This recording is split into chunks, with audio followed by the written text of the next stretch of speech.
Esta expedición, como vemos, desde el cruce que se efectúa desde los Dardanelos hacia el sur, va en todo momento hacia el sur.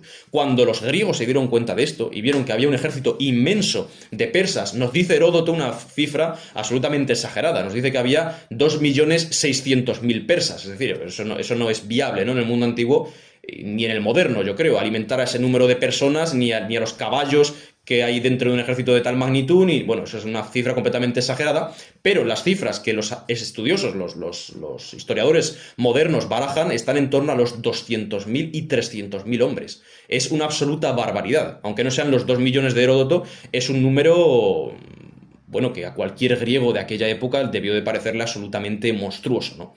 De manera que los griegos, encabezados en este caso por los espartanos, decidieron que debían salir al paso a ese ejército, porque no podían frenarlo, es decir, ni juntando a todos los ejércitos de todas las ciudades estado de Grecia podían frenar, ni podían igualar, ni siquiera, ni superar, por supuesto, a ese ejército que se les venía encima. Por lo tanto, como decimos, la decisión que toman es adelantarse, ir hacia un paso que sea concreto y muy estrecho para que la superioridad numérica de ese ejército persa pues quede anulada, ¿no? Da igual que traigas 200.000 o 300.000 hombres o 7 millones. Si nos ponemos en un paso lo suficientemente estrecho como para que los mejores hombres de mi ejército defiendan bueno, pues ese paso diminuto, como hemos dicho, que apenas puede pasar un carro por él, un carro de caballos, pues da igual el número de soldados que traigas en contra de mí realmente, porque los que vayan viniendo los vamos aniquilando. Es decir, es cuestión de tiempo, simplemente. Fue lo que debió pensar Esparta, y efectivamente lo que debió de pensar su rey, o uno de sus reyes, Leónidas I de Esparta.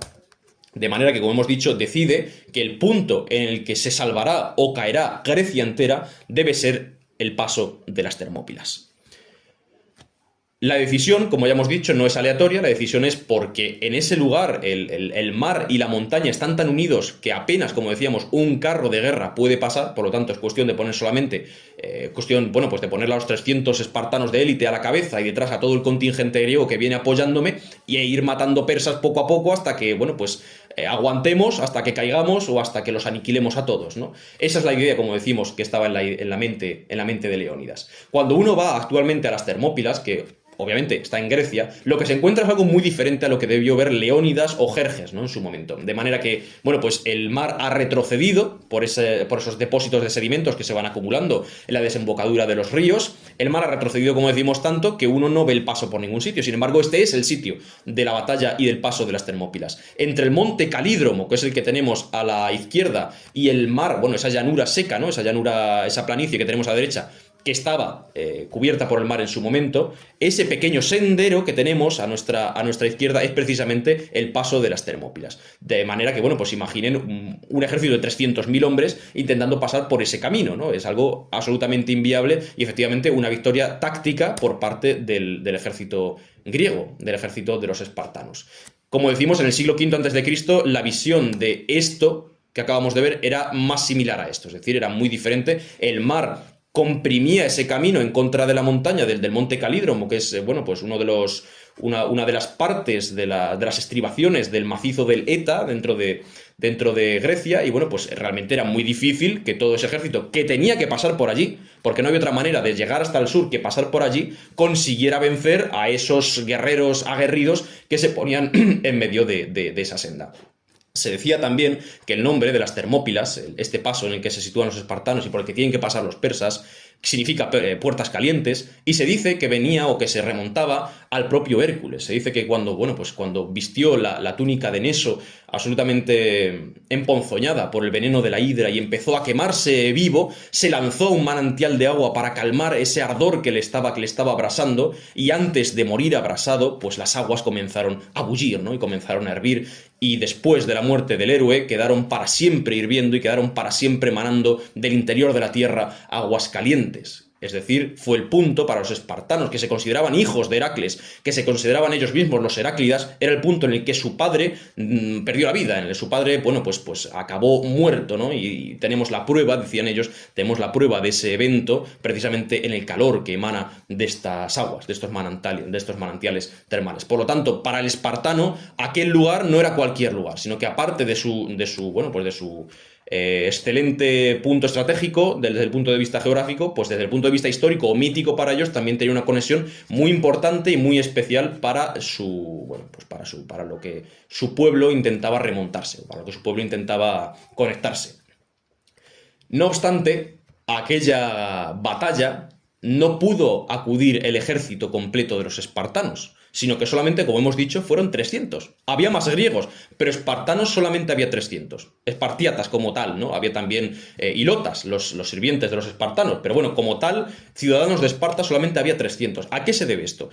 Cuando tuvo lugar esta batalla, a finales de agosto, principios de septiembre, se daba o se estaba celebrando en Esparta la fiesta de las Carneas, en honor a Apolo Carneo. Debemos considerar y debemos saber también que Apolo para los espartanos y en general en todo el Peloponeso era más visto como una deidad relacionada con la fertilidad del ganado y relacionada sobre todo con el momento del apareamiento y de dar a luz, es decir, de la fertilidad, como hemos dicho, en concreto de las reses que se pastorean, ¿no? Sobre todo de las ovejas. Por lo tanto, se consideraba una fiesta sagrada, es decir, un momento en el que no se puede combatir bajo ningún concepto. No podemos sacar al ejército espartano en este momento porque eso sería inevitable de todo punto, diría un espartano, que nuestra propia patria cayera en desgracia. Es decir, es un momento sagrado en el que no se puede combatir, igual que las Olimpiadas. No hay negociación. Por eso precisamente solo hay 300, porque los 300 que van son la guardia personal del rey. Los 300 soldados espartanos que acompañan a Leónidas son su defensa personal, son la élite del ejército, mientras que el ejército se queda en Esparta sabiendo que hay una amenaza exterior terrible, que viene el ejército de los persas entero, pero ellos, movidos por esa piedad tremenda que tenían también los espartanos, tienen que quedarse en Esparta y tienen que quedarse honrando a Apolo Carneo. De manera que, pues antes de salir a esa misión prácticamente suicida en la que se embarca Leónidas, se consulta a un oráculo, ¿no? Y el oráculo dice una frase bastante ambigua, como siempre hacen los oráculos, y transmitió a Leónidas que o Esparta sería destruida y sería llorada por siempre, o uno de sus reyes caería, moriría, pero la ciudad se salvaría.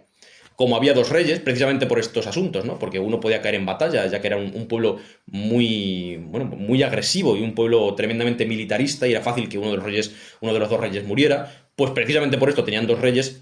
Leónidas decide que optará por la segunda parte del oráculo. Antes de que su ciudad caiga y sea destruida, él mismo irá con los 300 espartanos que están a su servicio para defender Grecia. Pase lo que pase con sus aliados griegos, por supuesto, hay tebanos, hay de un montón de ciudades-estado griegas, ¿no? Y al fin y al cabo este es el significado de que solamente haya 300 espartanos en aquella guerra, cuando realmente si hubieran llevado el ejército entero, pues quizá el resultado hubiera sido diferente.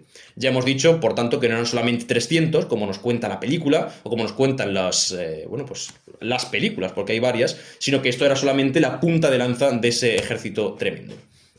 Aparte de los 300 espartanos, con su rey, como hemos dicho, había 900 hilotas. Este grupo silencioso, ¿no? Y este grupo silenciado, más bien, dentro de la historia de Esparta, con una manera de vivir absolutamente terrible, ¿no? Y que eran esclavos de por vida y que, al fin y al cabo, eran los habitantes del Peloponeso nativos antes de que llegaran los pueblos indoeuropeos, ¿no? Antes de que llegaran esos heráclidas, esos dorios con las invasiones y que se convirtieron, como hemos dicho, en simples esclavos y sirvientes. Estaban esos 900 hilotas, había 700 tespios, había 400 tebanos, 1000 focenses, había corintios, es decir, había un contingente significativo de hasta 7.500 hombres. Pero si lo comparamos, en todo caso, con los 200.000, 300.000 soldados de los persas, pues no son nada, ¿no? Sí, eran más de 300, hay que desmitificar eso, pero aunque hubieran sido 10.000, es decir, frente a 300.000, tienen muy poco que hacer. Esta escena, dentro de la película de la que ya hemos hablado, ¿no? De esa película de 300, tiene especial significación, y es el momento en el que Leónidas se despide de su mujer, que es la reina Gorgo. Ya hemos dicho en la conferencia de Ulises hace unos días que está muy inspirada por la despedida de Héctor y Andrómaca y su hijo Astianax, ¿no? Dentro de la Ilíada.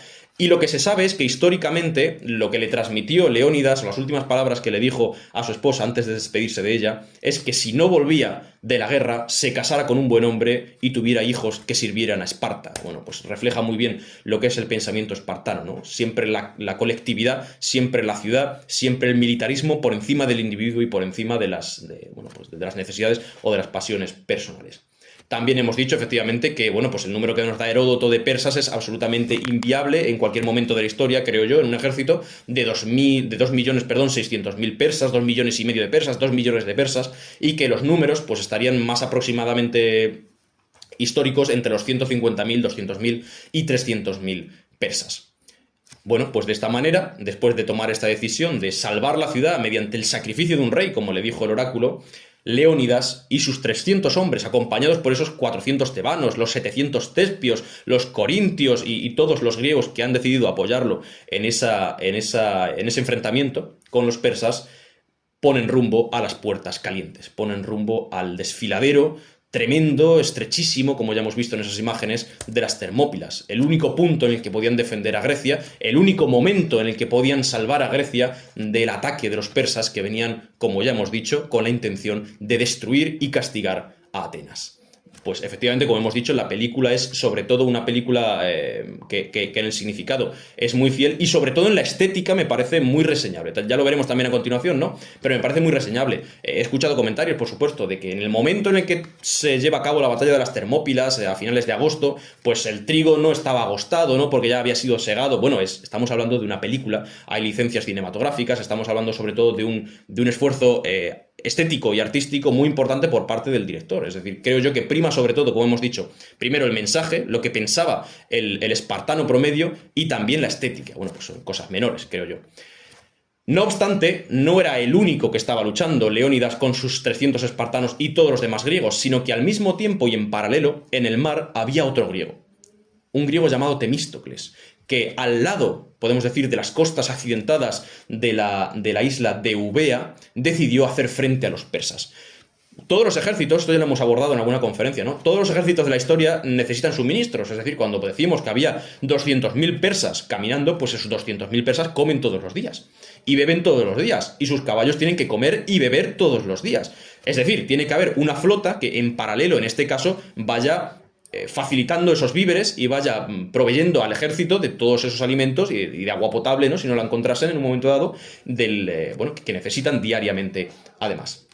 Por esto, precisamente, Temístocles decide colocarse al lado de la isla de Eubea, es decir, decide taponar o decide cortar el acceso de esa flota persa que acompañaba a los persas en paralelo a los persas que andaban, que estaban decimos, en la expedición terrestre, ¿no? De Jerjes, en paralelo, como decimos, para que esos suministros no llegaran. Temístocles, bueno, pues es el arconte y el estratego ateniense, es decir, es el director de los ejércitos, podemos decir, ¿no? Es el gobernante de Atenas en ese momento y decide efectivamente que no hay otra manera de vencer o de parar el avance de los persas para poder reorganizarse atrás, para poder reorganizarse en la retaguardia y en las ciudades, que no sea, bueno, pues actuando con la flota. Y ya sabemos, bueno, pues que los griegos de flotas y los griegos de navegación pues sabían bastante, ¿no? Efectivamente, decide defender el cabo Artemisio. Vemos en este mapa de la derecha, ¿no?, que las Termópilas están en el interior de un golfo, el Golfo Malíaco, y vemos también que si uno se sitúa, como vemos, en la isla de Eubea, que es la que está a la derecha, es la que está al este, y tapona ese estrecho, ¿no?, ese cabo Artemisio que se sitúa en ese estrecho, pues no pueden entrar los barcos, no pueden aprovisionar el ejército y al fin y al cabo acabarían muriendo de hambre, esos persas que están invadiendo el suelo griego, ¿no? Pero sobre todo cabe preguntarse cuál era el objetivo de Leónidas y Temístocles. Es decir, ¿solamente han ido a las Termópilas, Leónidas, para frenar a los persas? Es decir, frenar a los persas es sinónimo de muerte, ¿no? Simplemente vamos a pararlos un tiempo, vamos a enfrentarnos a ellos hasta que nos organicemos en la retaguardia, pero nosotros somos conscientes de que vamos a morir.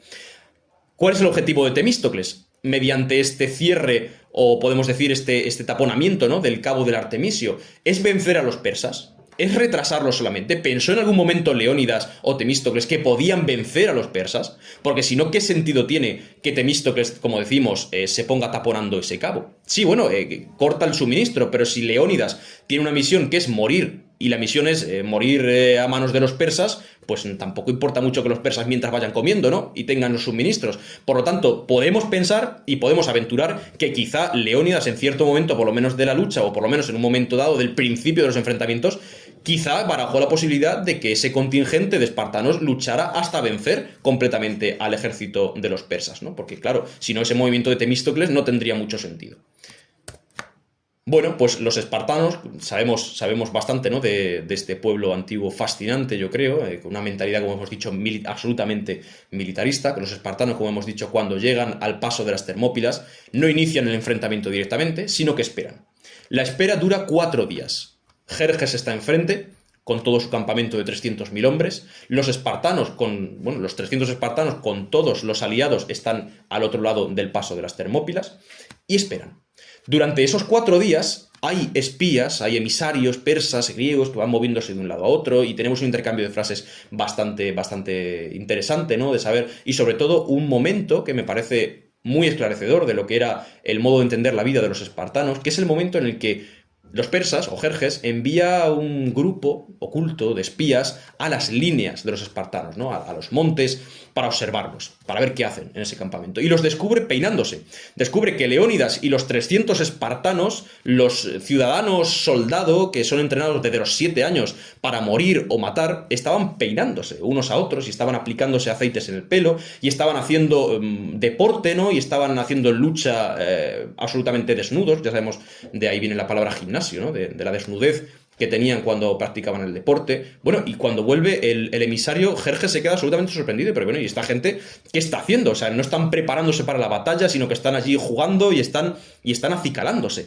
Bueno, uno de los integrantes de ese ejército persa, ¿no? Que era un ciudadano espartano desterrado, le dijo que precisamente era lo que más tenía que temer, porque cuando los espartanos sabían que iban a morir, decían los espartanos que tenían que presentarse hermosos ante la muerte, y por eso se peinaban y por eso se acicalaban. Entonces le dijo ese espartano desterrado que se preocupara porque los espartanos habían sabido, ¿no? O habían ido con la misión única de morir y de matar persas hasta que su muerte les llegara. Esos emisarios también traen algunos mensajes, ¿no? En esos 4 días de espera, y le dice el propio Jerjes a través de ellos lo siguiente: si no luchas contra Dios, a Leónidas el rey, si no luchas contra Dios y te pones de mi lado, soy el rey de Persia, todopoderoso, serás el gobernante único de toda Grecia, es decir, serás el hegemón, ¿no? Lo que posteriormente sería el hegemón. Y la respuesta que nos transmite tanto Heródoto como Plutarco, que son los dos que nos cuentan esta historia, es la siguiente: si tuvieras algún conocimiento de las cosas nobles de la vida, te abstendrías de codiciar lo ajeno, es decir, la tierra griega. Pero para mí, el espartano, es mejor morir por Grecia que ser el soberano de todos mis compatriotas. Es decir, inflexibilidad total. Nosotros estamos aquí para morir, como digo, o matar. Hay otro momento incluso en el que viene otro emisario persa, ya el tono de la conversación, ¿no? O el tono de los ofrecimientos es mucho más agresivo y amenaza a los espartanos con que si no se retiran o con que si no se alían al ejército, como decimos, todopoderoso persa que viene por el suelo asiático cruzando hacia Europa, las flechas que disparará ese ejército sobre los espartanos y sobre los griegos en general serán tantas que oscurecerán el sol. Bueno, con un afán de atemorizarlos, ¿no?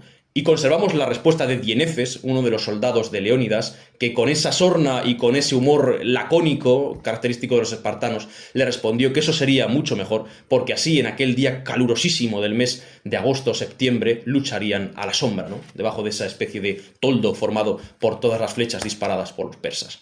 Y una de las frases también más icónicas que conservamos de este momento y de este intercambio de mensajes es el molón lavé de Leónidas, ¿no? Del rey de Esparta, que es precisamente antes de empezar la batalla, antes de que los escudos de bronce de los espartanos chocaran contra los esparavaras de mimbre de los persas. Le dice Jerjes, transmite Jerjes a través de sus emisarios a Leónidas lo siguiente, la siguiente propuesta: entrega las armas y ríndete. Y Leónidas le responde molón lavé, que significa ven tú y cógelas, ¿no? Ven a luchar conmigo, y en viniendo, que es lo que significa este gerundio en griego, ¿no? En viniendo las coges. De manera que, bueno, pues después de esa frase y después de los 4 días de conversaciones fallidas, no hubo otra opción por parte de persas ni por parte de griegos que el enfrentamiento el primer día realmente de enfrentamiento de los tres que quedaban por llegar de esa batalla icónica y, bueno, pues inmortal de las Termópilas. Vamos a ver a continuación qué sucedió en esos 3 días, ¿no? Porque, bueno, hubo eventos memorables en los 3 días, hubo eventos también, pues, de traición, como veremos al final, hubo eventos sorprendentes para ambos bandos, y comenzaremos diciendo que el primer avance, es decir, lo primero que se hace por parte del rey de reyes persa es mandar a la infantería. Primero, que vayan a luchar a pie los soldados, como decimos, de todas las satrapías del imperio, ¿no? Como decimos, los soldados de las naciones, etc. En concreto, los de 2 satrapías concretas, ¿no? Los de 2 puntos concretos de ese vastísimo imperio persa, los cisios y los medos. Son 2 partes que actualmente, 2 territorios que actualmente se encuentran en Irán, ¿no? Al fin y al cabo dentro de ese imperio persa, y los manda a luchar en contra de los espartanos, que son los primeros que están posicionados en el paso de las Termópilas y protegidos por el muro Focidio, es decir, un antiguo muro que se construyó en el paso para protegerlo de invasiones extranjeras, ¿no? Ellos, los espartanos y los aliados griegos, reconstruyen ese muro y lo usan también como protección para hacer aún más estrecho el paso. Y bueno, pues la sorpresa para Jerjes es absoluta cuando en esa mañana primera del primer día de enfrentamiento los cisios y los medos son completamente aniquilados. La táctica que lleva a cabo Leónidas y los demás griegos es simular una huida. En ese estrechísimo paso del que estamos hablando, simulamos que estamos huyendo y cuando se nos echen encima de una manera desorganizada los enemigos persas, nosotros nos damos la vuelta y los aniquilamos, como decimos, con ese muro de bronce y con ese muro de doris espartanas. Efectivamente fue lo que pasó y los cisios y los medos fueron completamente aniquilados. Cuando Jerjes vio esto no daba crédito, pero bueno, en ningún momento dudó del poder omnímodo que él ostentaba y decidió que esa tarde enviaría una segunda andanada, un segundo grupo de combatientes. En este caso, como hemos dicho, la punta de lanza. En este caso, los soldados de élite, es decir, la parte del león de esos batalladores persas, ¿no? Que son los inmortales. Son la guardia personal del propio rey Jerjes. Bueno, cuando en esa tarde del primer día de las Termópilas los inmortales llegaron a donde estaban los espartanos y comenzaron a luchar, Jerjes, que confiaba sobre todo en este grupo del ejército, se dio cuenta de que estaban cayendo igual y de que estaban siendo aniquilados, porque como hemos dicho, las lanzas, las doris de los espartanos son más largas que las jabalinas de los persas, y los escudos de mimbre de los persas pues tienen poco que hacer delante de un oplón, ¿no? Con esa cobertura de bronce de un espartano que ha sido entrenado desde que tenía 7 años, como decimos, para morir o matar. Y los propios inmortales, la guardia real de élite del rey de reyes persa, se tiene que retirar, absolutamente derrotada, viendo que un número importante de sus hombres había caído. Se dice que entre 1000 y 2000 inmortales o cayeron muertos, ¿no? en esa escaramuza. Llega la noche del primer día y los soldados descansan. Muy seguros de sí mismos los griegos, muy sorprendido el rey Jerjes de los persas debido a lo que había pasado que no se conseguía explicar, ¿no? El segundo día podemos titularlo, ¿no? Como he hecho yo aquí, quizá el momento en el que sueña Leónidas, quizá con una posible victoria, ¿no? Han incluso repelido a los inmortales de Jerjes. ¿Qué nos podrá enviar aparte de estos inmortales, que son la élite de su ejército? Bueno, pues el segundo día, la decisión de Jerjes, de ese rey de reyes, es enviar a grupos, o podemos decir, a escuadrones de infantería que forman parte del ejército persa, de multitud de naciones diferentes que integran el ejército el imperio persa, mejor dicho, ¿no? De manera que, bueno, pues el gran número podría estar o jugar a su favor, pero realmente la falta de coordinación, como ya hemos dicho, entre todos ellos, incluso a nivel de lenguas, pues hace muy difícil una victoria. Se cuenta incluso en estas fuentes, ¿no? En Heródoto nos dice que los persas estaban tan aterrorizados por aquel primer día de batalla en el que habían completamente aniquilado a los cisios y a los medos, y los propios inmortales habían caído muertos y despeñados por los acantilados de las Termópilas, estaban tan absolutamente espantados que los persas, los generales persas y los oficiales tuvieron que amenazarlos con el látigo, y que incluso nos cuenta Heródoto, ¿no? Que se oía el chasquido de látigos detrás de las filas de los persas que eran empujados a morir contra los escudos de bronce de los espartanos.